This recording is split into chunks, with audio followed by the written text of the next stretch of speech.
The process of wort boiling in beer brewing.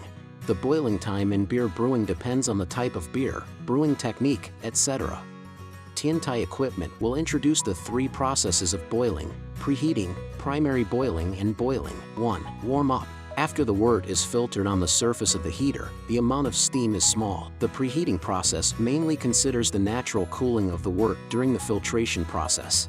As a result, the temperature drops, and it takes a long time to reheat after filtration. Or use hot water for preheating through a thin plate heat exchanger. 2. Initial boil. The wort begins to boil. The initial boiling time should not exceed 3 minutes. The amount of steam at this stage is not enough. The amount of steam is not very large. The grain is still in the process of washing. The role of this stage is to prepare for evaporation. Evaporation can be carried out as soon as the grain is washed. 3. Boil.